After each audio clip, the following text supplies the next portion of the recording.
Good morning, beautiful people. It's Sunday, May 17th, 2025, and this is the only morning show where facts wear stilettos and bad decisions get body checked by common sense.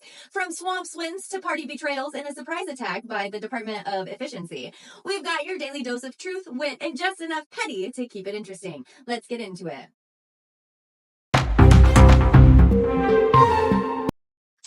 Let's talk about DOGE. No, not the crypto, the Department of Government Efficiency. It's a Trump agency that's suddenly acting like the executive branch's hall monitor on a power trip. In the past few weeks, DOGE has tried to embed staffers, some with barely any federal experience, into nearly 40 independent organizations. We're talking the Corporation of Public Broadcasting, the U.S. Institute of Peace, and the Vera Institute of Justice. CPB flat out said no, reminding DOGE it is a private nonprofit. At USIP, things got messy. There was a literal day-long standoff when DOGE reps showed up claiming to be the new leadership, and Vera, they're not having it either.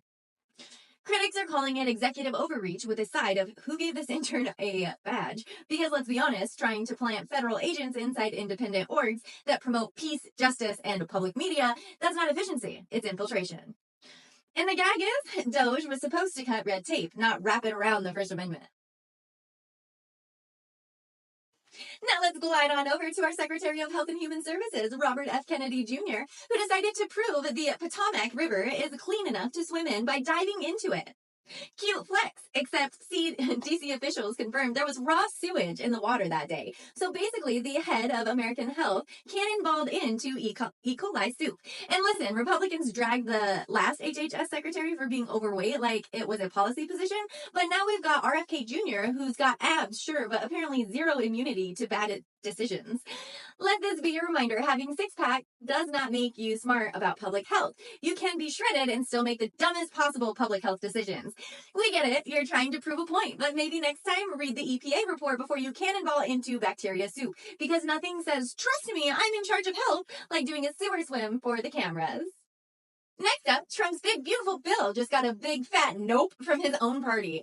5 Republicans broke ranks to vote against advancing Trump's tax and spending package, including Chip Roy and Ralph Norman, who were like, yeah, we like tax cuts, but we'd also like the country to have a budget.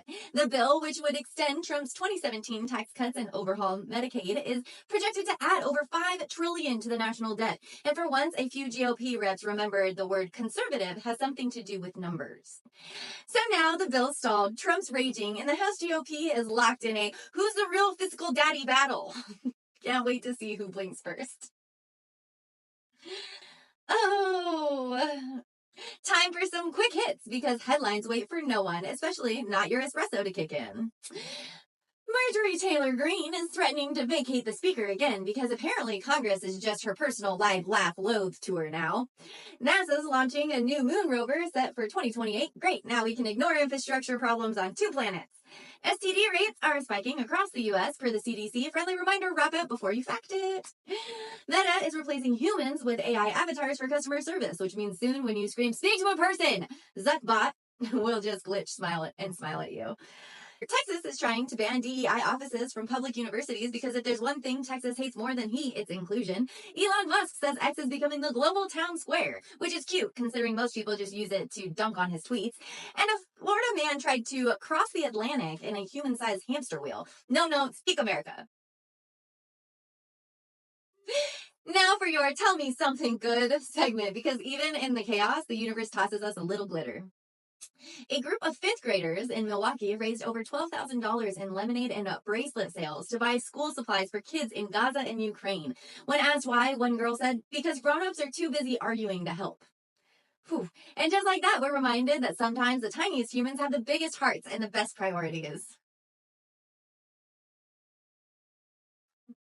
And that's your Saturday SassCast, where the headlines get dressed, the nonsense gets undressed, and we refuse to swim in political sewage just because someone with abs tells us it's fine. Remember, just because it's loud doesn't mean it's leadership, just because it's branded doesn't mean it's brilliance, and just because someone calls it beautiful doesn't mean you shouldn't read the fine print or the EPA rules.